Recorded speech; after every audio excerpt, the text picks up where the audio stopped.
Hello friends, नमस्कार। आप सबका स्वागत है डॉक्टर शंकर वेद वर्चुअल क्लासेस में। आज मैं ये मेंबर्स के लिए स्पेशल वीडियो लाया हूँ और इसमें हम लोग चर्चा करेंगे एनाप्लाज्मोसिस का, जो फील्ड में बहुत ही कंफ्यूजिंग है और एक तरह से कहें तो क्रिटिकल भी है।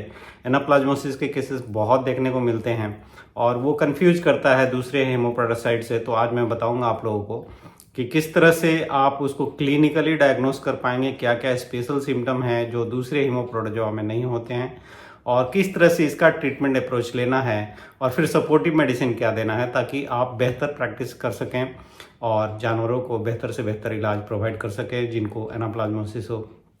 तो आप सभी जानते हैं कि एनाप्लाज्मा जो है एक हीमोपैरासाइट है और एनाप्लाज्मा हीमोप्रोटोजोआ होने के साथ साथ इसे कभी कभी बैक्टीरिया में भी रखा जाता है, लेकिन ये टिक्स से ट्रांसमिट होता है और इसके कई नाम हैं। इसे गाल सिकनेस कहा जाता है क्योंकि गाल ब्लैडर डिजीज जो होता है उसकी तरह ये सिम्टम लाता है। इसे येलो फीवर या येलो सिकनेस भी कहा जाता है क्योंकि इसमें जॉन्डिस के सिम्टम आते हैं। तो जॉन्डिस होने के चलते इसको येलो फीवर या येलो सिकनेस का नाम से भी जाना जाता है। तो अगर एनाप्लाज्मोसिस का केस अगर आपके पास आता है तो आपको जान लेना चाहिए कि एनाप्लाज्मा का जो ससेप्टेबल होस्ट है वो मेनली कैटल है, और कैटल का एज ग्रुप इंपॉर्टेंट है कि किस एज ग्रुप को होगा, क्योंकि आप अगर ये बात जानते होंगे तो आपको सस्पेक्ट करना आसान हो जाएगा।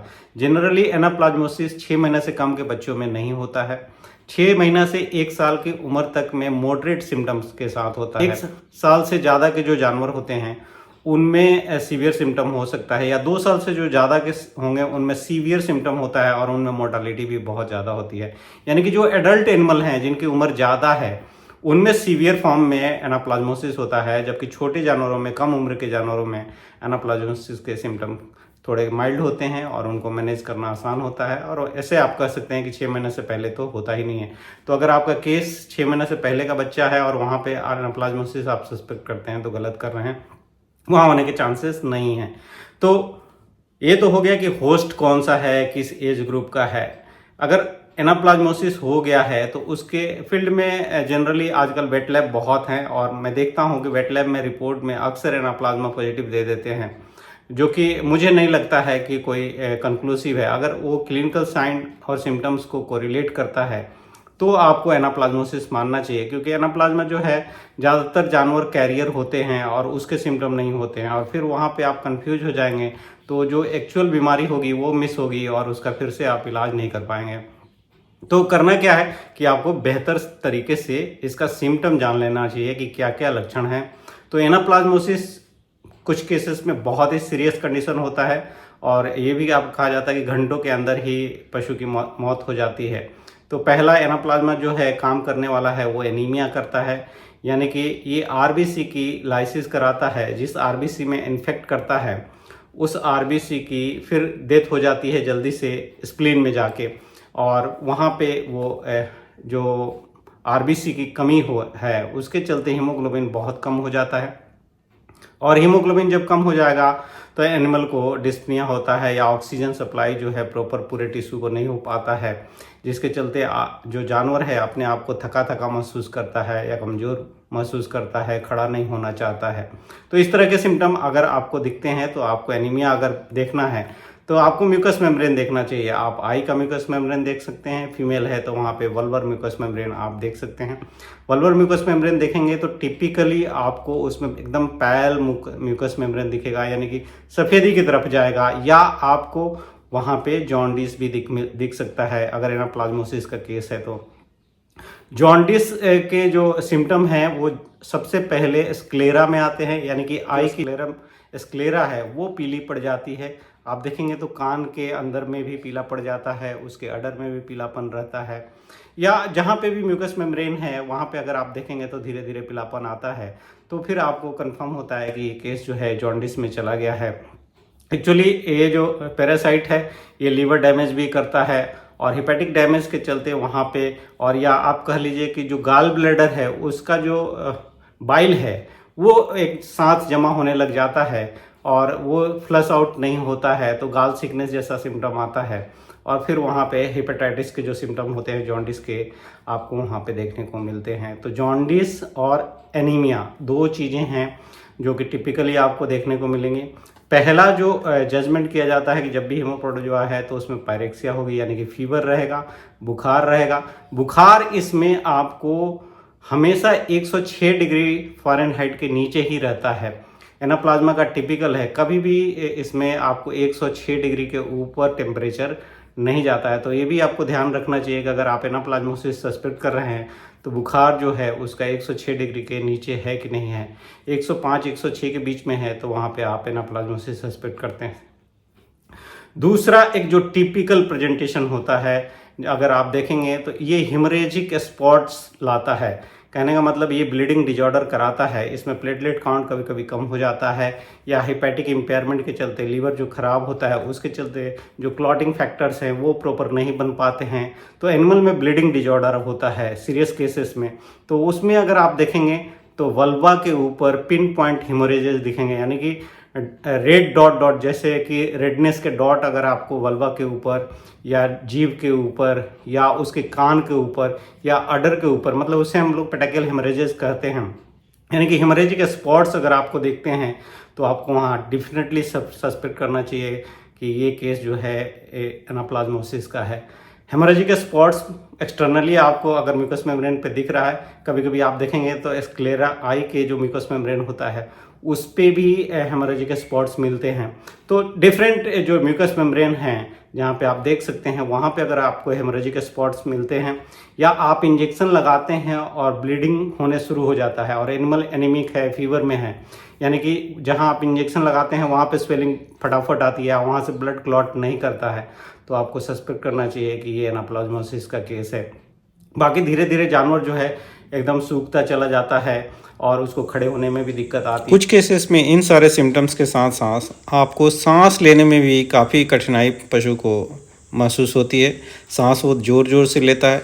एक्चुअली ये एनीमिया के साथ साथ जब लंग एडीमा कर देता है तो उस कंडीशन में इसमें निमोनिया जैसे सिम्टम आने लग जाते हैं और हम लोग कंफ्यूज हो जाते हैं। इस तरह के जानवरों में आपको एक टिपिकल पाइका के भी सिम्टम मिलते हैं जिसमें जानवर मिट्टी खाने लगता है।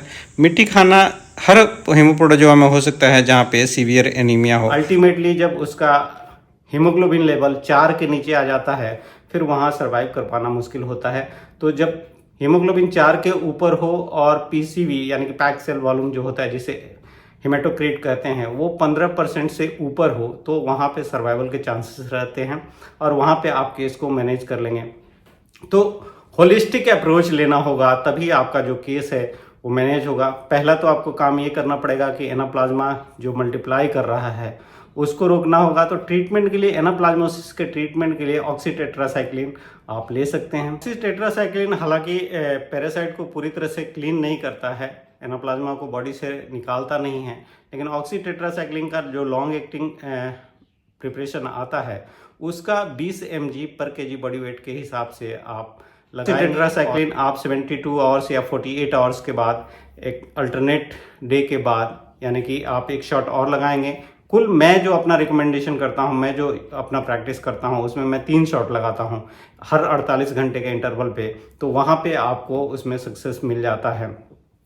आप चाहें तो ऑक्सीटेट्रासाइक्लिन के जो आईवी प्रिपरेशन आते हैं उनका भी इस्तेमाल कर सकते हैं, लेकिन आपको ध्यान रखना चाहिए अगर एनिमल बहुत ज़्यादा एनीमिक है तो उसमें आपको केयरफुल होना चाहिए। आईवी जब भी आप लगाते हैं, आप ऐसे भी देखेंगे तो जब ब्लड निकालेंगे तो ब्लड एकदम पानी जैसा होता है, पतला होता है, तो उसमें आप डायरेक्टली आईवी ऑक्सीटेट्रासाइक्लिन नहीं दे सकते हैं।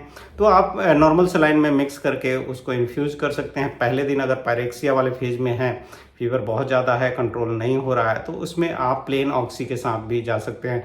बट आपको डोज जो है 20 mg पर kg बॉडी वेट के हिसाब से रखना होगा।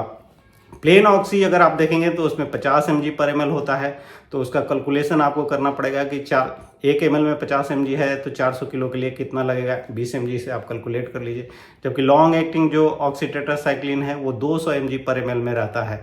तो दोनों को आप कैलकुलेट कर लीजिए और जितना रिक्वायरमेंट है उतना आप दे सकते हैं। ऑक्सीटेट्रासाइक्लिन सिर्फ देने से आपका काम बनने वाला नहीं है। ऑक्सीटेट्रासाइक्लिन के साथ साथ आपको सपोर्टिव भी मेडिसिन देना होगा। लेकिन ऑक्सीटेट्रासाइक्लिन का अल्टरनेट क्या है उसको भी आपको जान लेना चाहिए। ऑक्सीटेट्रासाइक्लिन का जो अल्टरनेट है वो इमिडोकार्ब है। इमिडोकार्ब के 2 फॉर्म आते हैं, लेकिन इंडिया में जो इमिडोकार्ब है वो इमिडोकार्ब डाइप्रोपियोनेट के रूप में रहता है। तो इमिडोकार्ब डाइप्रोपियोनेट का डोज अलग है, दूसरा डाइहाइड्रोक्लोराइड आता है उसका डोज अलग है। तो आप देख लीजिए कि आपके पास जो मार्केट में अवेलेबल है, जनरली इंडिया में डाइप्रोपियोनेट ही रहता है।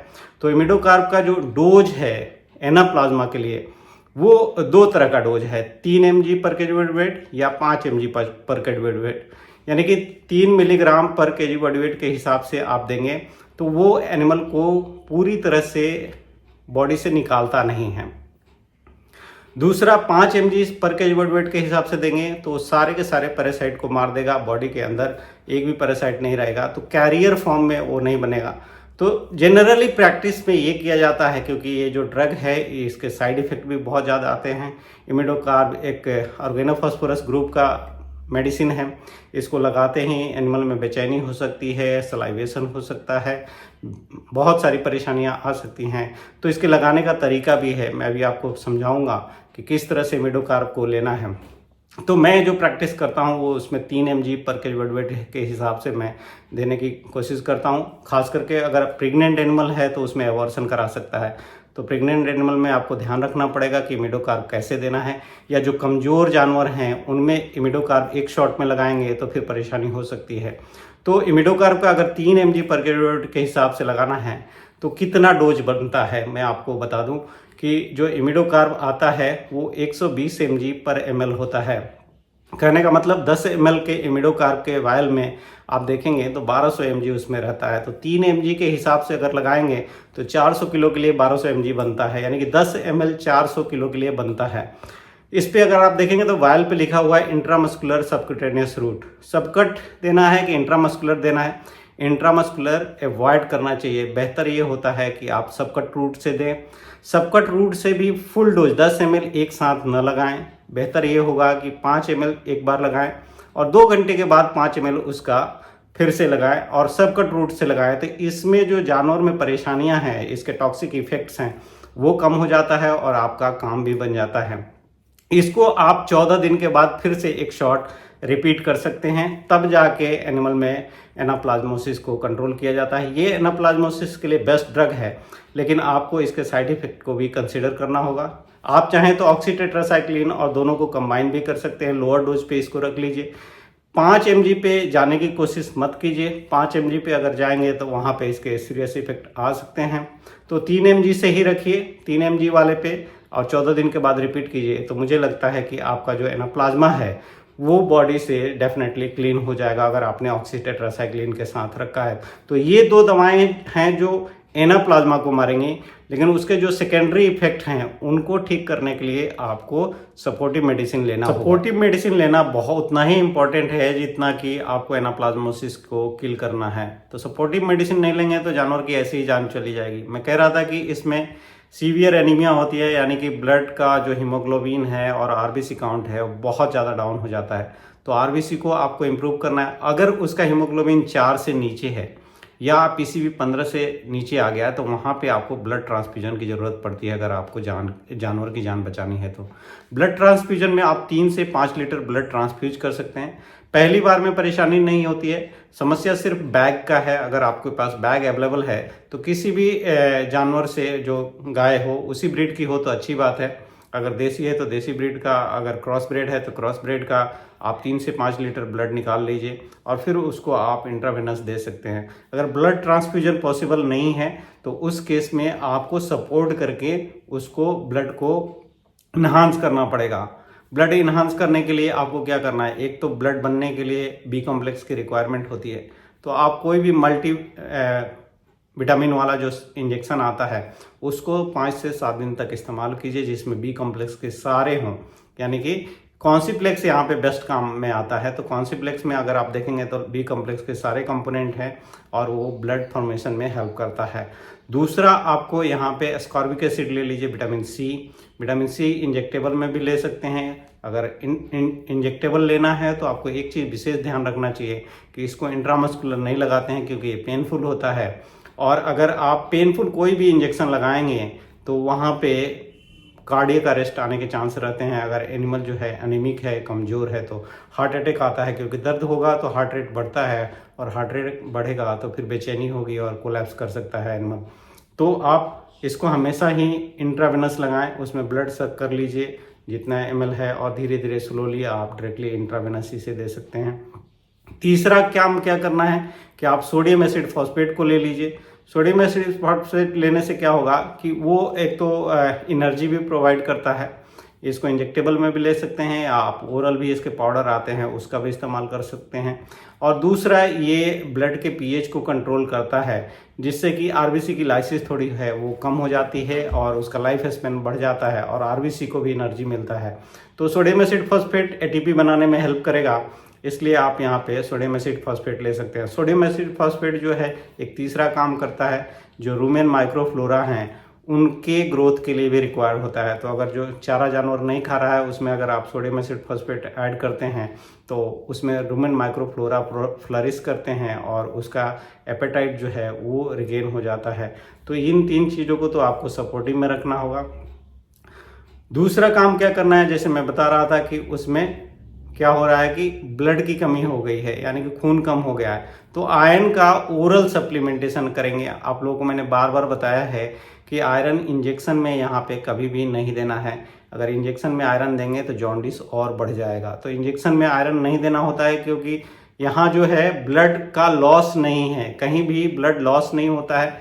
ब्लड जो है आरबीसी जो है वो स्प्लीन में जाके टूटती है, तो स्प्लीन में वहाँ हीमोसिड्रीन के रूप में रहता है, और अगर आप इंजेक्टेबल आयरन देंगे तो वो लीवर में जाके डिपॉजिट होगा और वहाँ पे फिर वो हेपेटाइटिस करेगा और जॉन्डिस और बढ़ जाएगा। तो फिर एनिमल की जान जाने की संभावना बढ़ जाएगी। तो ओरल आयरन के जो सप्लीमेंट्स आते हैं, कई नाम से मार्केट में सिरप भी हैं, टैबलेट भी हैं, तो कोई भी आप ओरल सप्लीमेंटेशन ले सकते हैं। दूसरा, जो लीवर को प्रोटेक्ट करने वाले सिरप आते हैं, हेपेटो प्रोटेक्टेंट जो आते हैं, या लीवर टॉनिक जिन्हें हम लोग कहते हैं, उनको आप इसमें ऐड ऑन कर लीजिए। एक चीज़ और ध्यान रखना चाहिए, इसमें जो गाल ब्लैडर है वो जनरली रिटेन करता है और वो अपने बाइल को सिक्रीट नहीं करता है, वो डिस्टेंड होता जाता है। इस बीमारी का स्पेशल फीचर है। तो गाल ब्लैडर के जो बाइल है उसको थिन करने के लिए और उसको इफ्लक्स को बढ़ाने के लिए आदमी में एक ऑर्सोडिऑक्सीकोलिक एसिड का टैबलेट आता है, जिसे यूडी-लिव कहा जाता है, कई नाम से मार्केट में अवेलेबल है। तो ऑर्सोडिऑक्सीकोलिक एसिड के टैबलेट्स आप इस्तेमाल में ले सकते हैं। ऑर्सोडिऑक्सीकोलिक एसिड के 300 mg का टैबलेट आता है, 5 टैबलेट डेली आप 5 से 7 दिन तक देंगे, तो इस तरह के केसेस में रिकवरी के चांसेस बढ़ जाते हैं। बट आपको ध्यान रखना होगा कि ऑर्सोडिऑक्सीकोलिक एसिड का जो टैबलेट होता है काफ़ी कॉस्टली पड़ता है, करीब 5 टैबलेट का आपको 150 रुपया लगभग लग जाएगा। तो किसान का भी देखना है, लेकिन अगर जानवर को आप सर्वाइव कराना चाहते हैं तो सपोर्टिव मेडिसिन का भी यहाँ पे बहुत ज़्यादा रोल है। तो एक, आपको आरबीसी के सिंथेसिस को बढ़ाना है। अगर एनिमल बहुत ज़्यादा कमज़ोर हो गया है, टेम्परेचर जब डाउन हो गया है, तो आरबीसी के सिंथेसिस बढ़ाने के लिए आप एनाबॉलिक स्टेरॉयड जो आते हैं, जिसे नैंड्रोलोन कहा जाता है, जो डेकाड्यूराबोलिन के नाम से आता है, उसका एक शॉट आप दे सकते हैं। कैटल 400 की कैटल को 200 mg देना होता है, हालांकि बट आप 100 mg भी देंगे तो एक तो वो मसल पावर को बढ़ाता है, साथ ही साथ वो इरिथ्रोपोइटिन के सिक्रीशन को किडनी से बढ़ा देता है, जिसके चलते इरिथ्रोपोइटिन जब बढ़ता है तो आरबीसी जो है वो फास्ट बनने लग जाता है और एनीमिया के केसेस में रिकवरी फास्ट मिलती है। तो अगर आप आयरन सप्लीमेंट कर रहे हैं, बी कॉम्प्लेक्स इंजेक्शन दे रहे हैं 5 से 7 दिन तक, तो आरबीसी तेज़ी के साथ बनेगा और उसका जो हीमोग्लोबिन लेवल होगा वो काफ़ी तेज़ी के साथ अप हो जाएगा। तो इस तरह से अगर आप अप्रोच लेंगे तो आपका केस जो है वो डेफिनेटली मैनेज हो जाएगा। फीवर है तो उसके लिए आपको नसाइड देना है ताकि उसका फीवर 2 से 3 दिन तक डाउन हो जाए। मैं कह रहा था कि ब्लीडिंग डिजॉर्डर इसमें हो जाता है या प्लेटलेट काउंट कम हो जाता है, तो अगर आप चाहें जहाँ पे आपको लग रहा है कि ब्लीडिंग डिजॉर्डर है या पेटिकल हेमरेजेस दिख रहे हैं, वहाँ पे हर्बल टैबलेट्स भी आते हैं। गिलोय घनबटी आती है पतंजलि की, या करिका पपाया का जो पपीता होता है उसके पत्तों का काढ़ा बना के भी जानवर को खिलाएंगे या गिलोय का काढ़ा बना के खिलाएंगे तो वो एनाप्लाज्मा को भी कंट्रोल करता है, साथ ही साथ प्लेटलेट को इन्हांस करता है और ब्लीडिंग डिजॉर्डर को रोकता है।